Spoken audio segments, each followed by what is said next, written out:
Hey everyone, this is Philosophical Study. I hope you all are well. First of all, thanks to all of you for joining our channel. If you are watching this video for the first time, then subscribe to the channel now and press the bell icon that is made with it so that you get notification of each video first and your preparation will go on well. Without wasting much time, let's start.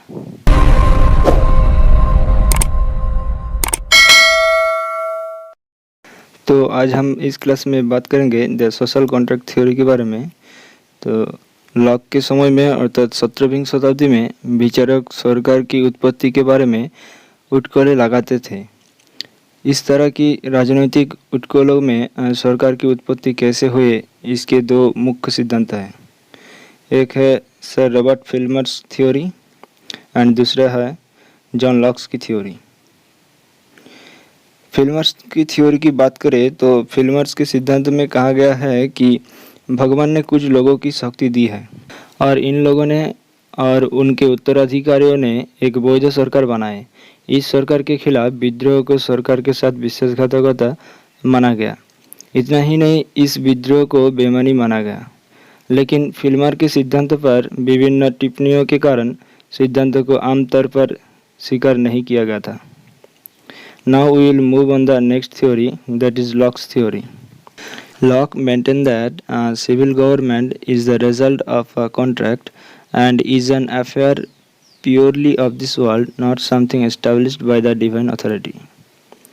सामाजिक अनुबंध सिद्धांत कहता है कि एक अनुबंध द्वारा एक सभ्य सरकार का गठन किया जाता है, जो सरकार पूरी तरह से धर्मनिरपेक्ष मामला है और सरकार के गठन में कोई हस्तक्षेप नहीं था।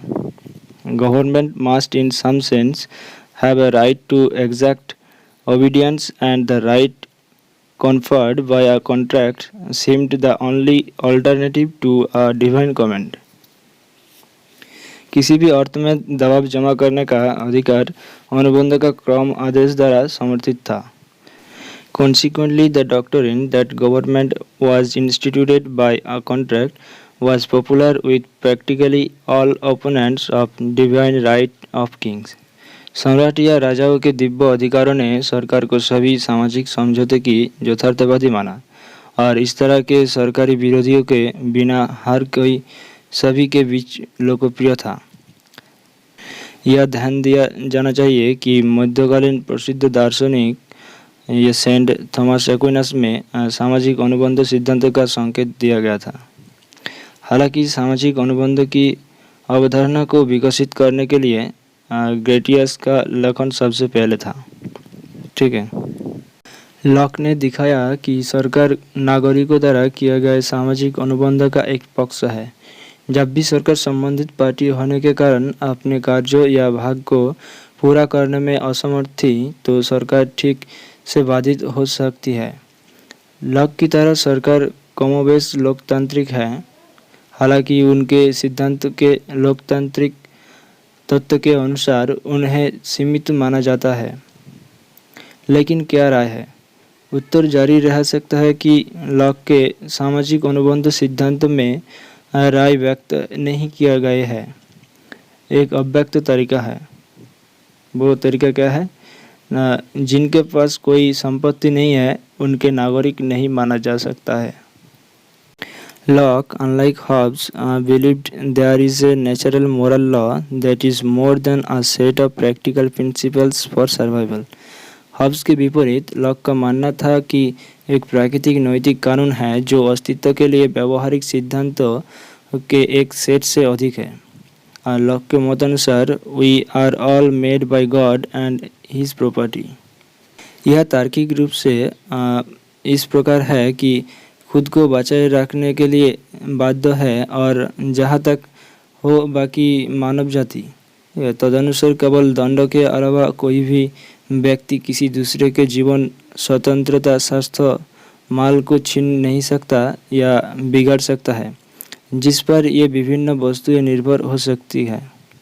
लॉक के अनुसार कोई भी व्यक्ति दूसरे के जीवन, स्वतंत्रता या संपत्ति की आवश्यकता को नष्ट किया बाधित नहीं कर सकता है। प्रत्येक व्यक्ति के पास प्राकृतिक अधिकार और कर्तव्य है। हॉब्स की तरह लॉक ने कहा कि राज्य बनाया गया है अपने नागरिकों और विषयों के एक समझौते या सामाजिक कॉम्पैक्ट के द्वारा इसकी वैधता प्राप्त करता है।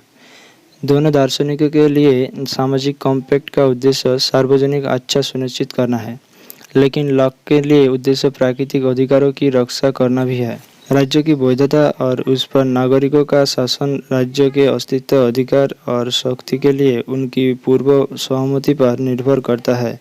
उस पूर्व सहमति के बिना राज्य के लिए उस व्यक्ति के प्राकृतिक अधिकारों का उल्लंघन है जो उसके ऊपर राजनीतिक शक्ति का प्रयोग करता है।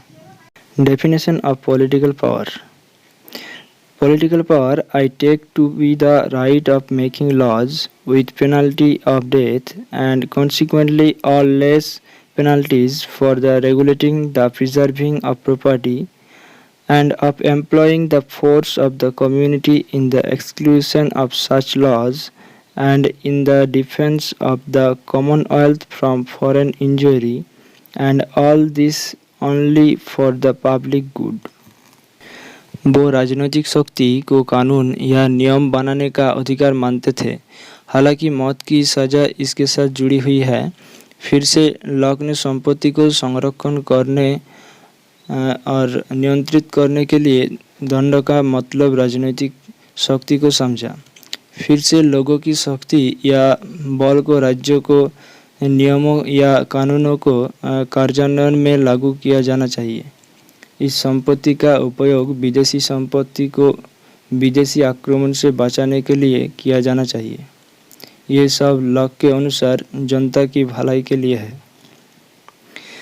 Men are by nature all free, equal and independent, and उन्होंने लिखा है कि no one can be subjected to the political power of another without his consent। And by nature, Locke says, every man has the right to punish attacks on himself or his property even by death। Lock ने कहा कि प्रकृति वो है जहाँ प्रत्येक मनुष्य को यह अधिकार है कि वो अपनी संपत्ति पर हमला करे, विरोध करने पर वो मर भी सकता है। लॉक इस तथ्य का उल्लेख कर रहा है कि हर इंसान को इस तरह के हमले का विरोध करने का अधिकार है, जहाँ तक कि मृत्यु के जोखिम पर भी। Civil society involves the rule of the majority unless it is agreed that a greater number shall be required. Locke के अनुसार बहुमत के नियम सभ्य समाजों में निहित है, जहाँ हो सकता है कि बहुमत की आवश्यकता से अधिक या कम मांग की जाती है। जो कहा जाता है वो लोकतंत्र की तरह लगता है। हालांकि एक बात ध्यान देने वाली है कि लॉक ने उस समय सोचा था कि गरीब महिलाओं को नागरिकता से बाहर रखा जाएगा। इससे ये समझा जाता है कि लॉक ने अपने राज्य दर्शन में महिलाओं और गरीबों का इलाज नहीं किया था। नागरिक समाज या राजनीतिक समाज ने एक समाज की शुरुआत और निर्माण किया। जॉन लॉक की प्रोफाइल की बात करें तो वो जन्म लिया था 1632 में, और हॉब्स की तरह वो भी एक एजुकेटेड थे ऑक्सफोर्ड यूनिवर्सिटी में, ठीक है। और जॉन लॉक को फादर ऑफ लिबरलिज्म से जाना जाता है। और लॉक की दो इम्पोर्टेंट वर्क्स थे, two treatise of government and an essay concerning human understanding, वो पब्लिश्ड हुए थे 1619 में। by which time Locke was a famous philosopher and respected political advisor।